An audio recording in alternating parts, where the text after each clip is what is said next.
हरियाणा विधानसभा परिसर में राष्ट्रपति चुनाव के लिए मतदान प्रक्रिया सुचारू, शांतिपूर्ण व संतोषजनक ढंग से संपन्न हुई।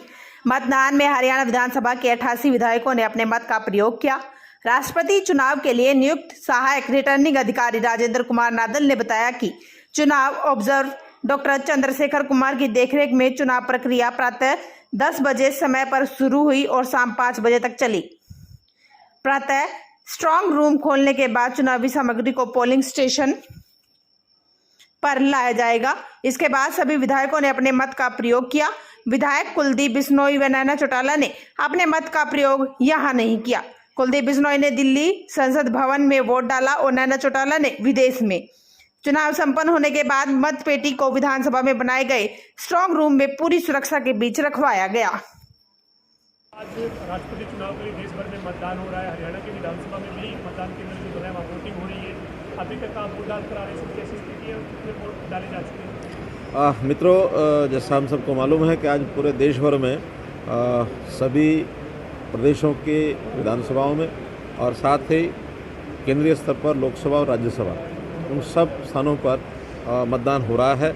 और मतदान प्रातःकाल 10 बजे शुरू हुआ था, अब लगभग 2.5 घंटे हो गए हैं। सायंकाल 5 बजे तक मतदान चलेगा और वोटों की संख्या चूँकि सीमित है, इसलिए कहीं वोटिंग में काफ़ी वोटिंग हो चुकी है, कहीं थोड़े बहुत रह गए तो वो 5 बजे तक हो जाएंगे। अभी तक मैं जब वोट डाल के आया था, अभी से कोई 20 मिनट पहले, तो 48 वोट डल चुके थे और हो सकता है इस समय इक्का दुक्का वोट आ रहे हैं तो 50 पार किए होंगे। कांग्रेस के लोगों की ओर से समाचार मिला है कि वो 1 बजे के बाद वोटिंग के लिए सब लोग आएंगे। और कुछ लोग दिल्ली हैं तो वो 2 बजे की फ़्लाइट से यहाँ पहुँच रहे हैं। 4-5 लोग हैं, उस समय आकर के वोट डालेंगे और बहुत एक बढ़िया प्रकार से वोटिंग चल रही है। और चूँकि एनडीए और यूपीए के जो दोनों कैंडिडेट हैं, उनका जो गणित है देश भर का हमको मालूम है और मैं विश्वास कर सकता हूँ कि 21 तारीख को जो परिणाम आएगा वो एनडीए के कैंडिडेट मैडम द्रौपदी मुर्मू जी को राष्ट्रपति जरूर चुनेंगे। 25 तारीख को शपथ ग्रहण का कार्यक्रम है और शपथ ग्रहण कार्यक्रम में हमको भी संदेश है कि हम वहाँ जाएंगे, वो प्रत्यक्षदर्शी बनेंगे।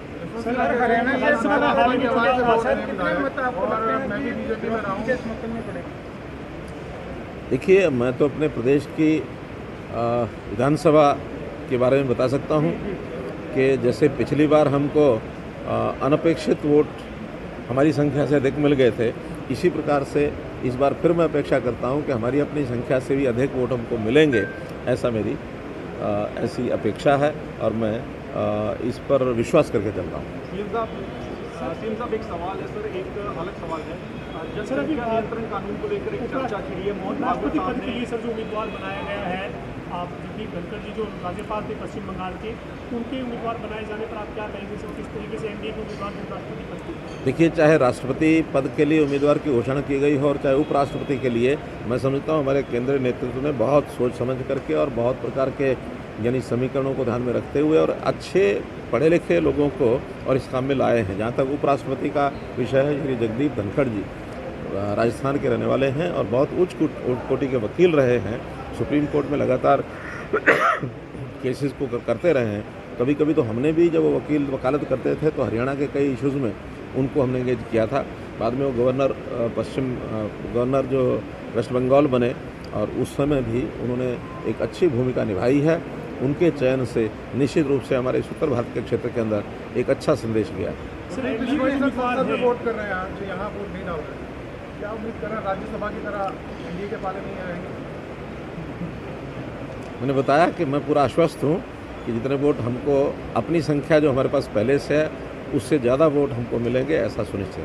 सर, मैडम के राष्ट्रपति चुने जाने के बाद महिला सशक्तिकरण की जैसे हम बात करते हैं हमेशा, क्योंकि अब ये एक अलग वर्ग से हैं, दलित हैं, आदिवासी हैं, कितना आपको लगता है कि और ज़्यादा बल जो है और ज़्यादा कितना उत्साह रहेगा?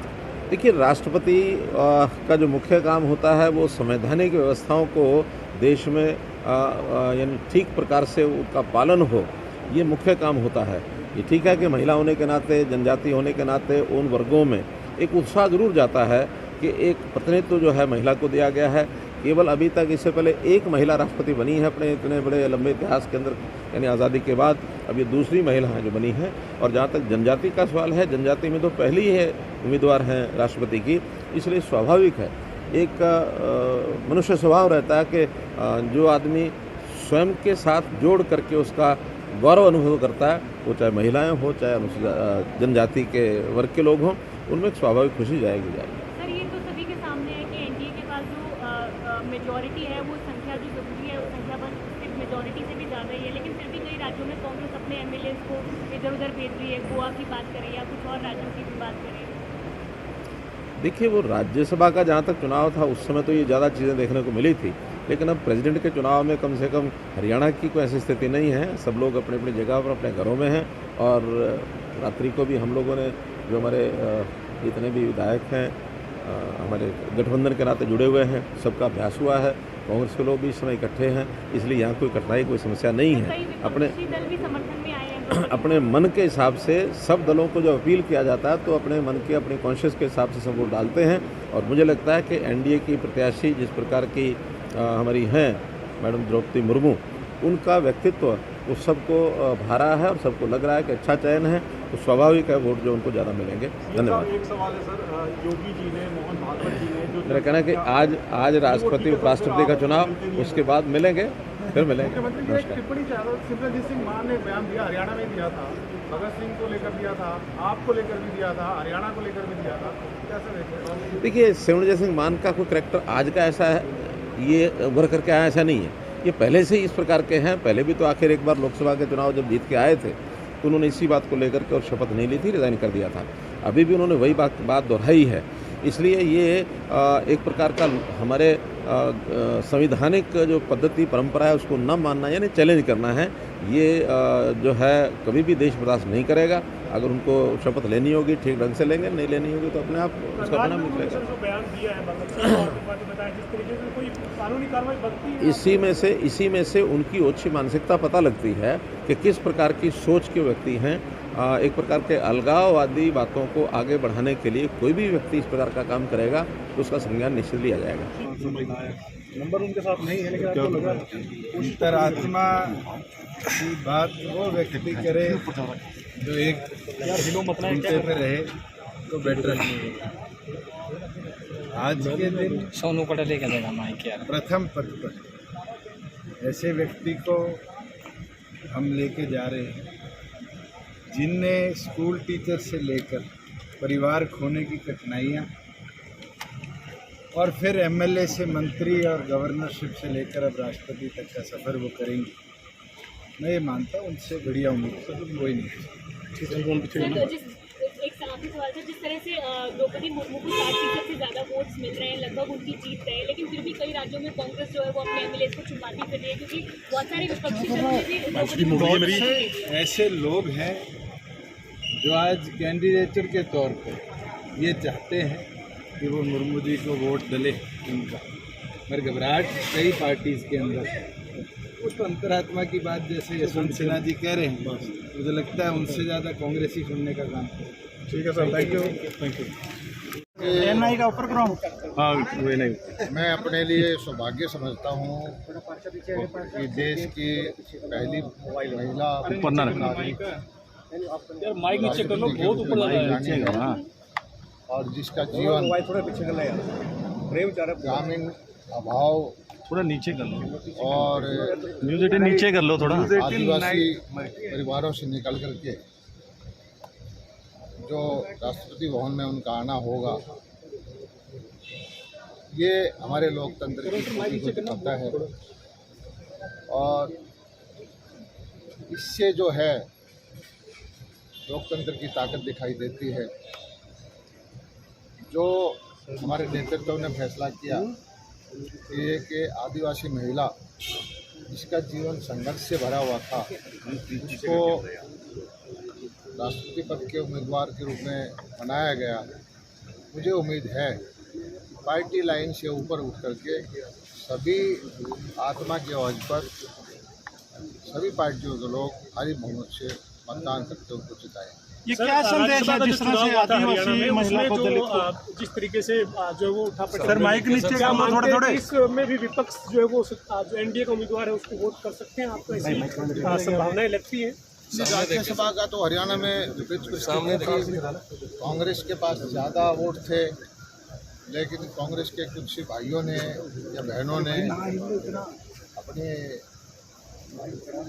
अंतरात्मा की आवाज़ पर भाजपा के समर्थित उम्मीदवार कार्तिकेय शर्मा को समर्थन दिया।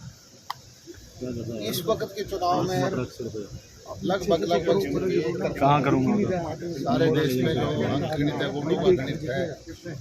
द्रौपदी मुर्मू के खुशी खुशी लोग उनको समर्थन दे रहे हैं। कैमरा कौन सा? पहली बार कोई आदिवासी उड़ीसा के दूर के इलाके से निकल कर जिसने बड़ी संघर्ष भरी जीवन जिया है, तो उसको ज़्यादातर राजनीतिक लोग राष्ट्रपति भवन में बैठा करके खुश है।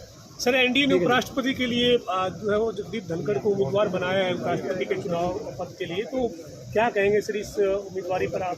और विपक्ष के उम्मीदवार का भी नाम का ऐलान हो चुका है। हरियाणा के किसानों के चेहरे पर इस बात की खुशी है कि एक किसान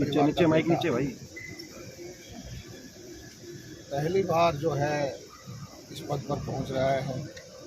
हमारे तो खासकर मेरे लिए बहुत ही खुशी की बात है कि मेरे पड़ोस का क्षेत्र है झुंझुनू, और से मैं आता हूँ। वोट डालने जा रहे हैं सर, इसमें सबसे पहला वोट हरियाणा में बीजेपी से आपने डाला है? ऐसा है कि पहला नहीं होगा तो दूसरा होगा, मुझे लगता है पहला ही है जी, क्योंकि मैं 958 पर जब पहुंचा तो मेरे से आगे कोई नहीं था। अभी एक राज्यसभा का चुनाव हुआ था सर, वो पूरा सुर्खियों में रहा है यहाँ का हरियाणा का चुनाव, तो आपने अंदर इंतजाम देखे होंगे जो बैलेट पेपर देने की व्यवस्था है या जो भी चुनाव के दिशा निर्देश रहते हैं वो सही 100% फुल प्रूफ प्रमाणित जी। बैलेट पेपर से वोट डाला जाए? बिल्कुल बैलेट पेपर से ही डालेंगे जी। पेन जो है सर वो आपको? पेन वहाँ पर एक अधिकारी बैठे हैं, हर मतदाता को वो पेन उपलब्ध करवा रहे हैं, और एक कंपार्टमेंट बना हुआ है सीक्रेट बैलेट के लिए। वहाँ पर जाकर विधायक अपनी प्रेफरेंस जो है वो डालता है।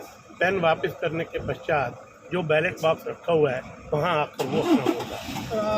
चुनावी एजेंट के तौर पर क्या द्रौपदी मुर्मू ने कोई चुनावी एजेंट नियुक्त किए गए? हमारे भारतीय जनता पार्टी की तरफ से महिपाल जी डांडा और डॉक्टर कमल गुप्ता, और दूसरी तरफ विपक्ष से कौन उम्मीदवार वो एजेंट थे सर, कोई नजर आए? हाँ बिल्कुल बैठे हैं जी। पोलिंग एजेंट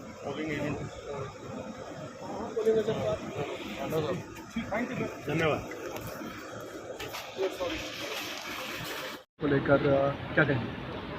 मैं आदरणीय हमारे देश के मुखिया आदरणीय प्रधानमंत्री जी को बहुत बहुत बधाई और शुभकामनाएं देना चाहती हूँ, क्योंकि एक ऐसी महिला जो आदिवासी समाज से निकल कर के आती हैं, और हरियाणा में जब उनका आगमन हुआ था तो उन्होंने अपने जीवन के बारे में बताया। मैं सोचती हूँ इतनी सरल स्वभाव की महिला और संघर्षशील, जिनकी अपनी ज़िंदगी पूरी जो है वो बहुत ऐसी घटनाओं से चलती रही कि उनका संघर्ष नहीं रुका, और उन्होंने बहुत सारे अलग अलग ओहदों पर अपनी सेवाएं दी।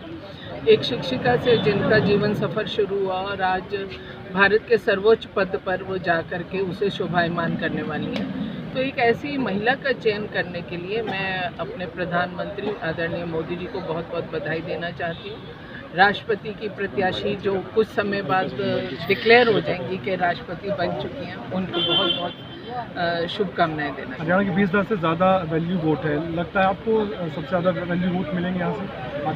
बिल्कुल मिलेंगे, बिल्कुल मिलेंगे। देखिए, सबसे बड़ी बात होती है कि आप कैसा प्रत्याशी लेकर के आ रहे हैं, आपके मन में देश के प्रति भाव कैसा है, और इस सारी चीज़ का चित्रण जो है हमारे दोनों प्रत्याशी, हमारे उपराष्ट्रपति के प्रत्याशी श्री धनखड़ जी और हमारी राष्ट्रपति की प्रत्याशी श्री मुर्मू जी, इन दोनों के माध्यम से हमारी मानसिकता का पता चलता है। और मैं सोचती हूँ जहाँ किसानों के लिए बहुत बार बदनाम भी किया गया, तो एक धनखड़ जी जैसे प्रत्याशी को उतार करके वो सारी चीज़ें जो हमारे मन में है, जो हमारे आदरणीय प्रधानमंत्री जी करना चाहते हैं, वो सारी चीज़ दिखाई देती है कि वो सभी समाज को इकट्ठा लेकर के चलने के लिए प्रयासरत रहते हैं, और उसका उदाहरण मेरे को लगता है इन दोनों से बढ़िया नहीं हो सकता।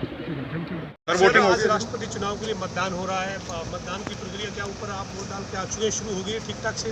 बिल्कुल ठीक। मैं 9:58 पर पहुंचा था। 10 बजे मतदान की प्रक्रिया शुरू हो गई और मैंने अपना मत का प्रयोग कर दिया। अभी अब जो वोट डाले जा रहे हैं सर, उसमें सबसे पहला वोट हरियाणा में बीजेपी से आप ही ने डाला है क्या? ऐसा है कि पहला नहीं होगा तो दूसरा होगा, मुझे लगता है पहला ही है जी। क्योंकि मैं 9:58 पर जब पहुंचा तो मेरे से आगे कोई नहीं था। अभी एक राज्यसभा का चुनाव हुआ था सर, वो पूरा सुर्खियों में रहा है यहाँ का हरियाणा का चुनाव, तो आपने अंदर इंतजाम देखे होंगे, जो बैलेट पेपर देने की व्यवस्था है या जो भी चुनाव के दिशा निर्देश रहते हैं वो सही 100% फुल प्रूफ प्रमाणित। जी। बैलेट पेपर से वोट डाला जाएगा? बिल्कुल बैलेट पेपर से ही डाले। जी।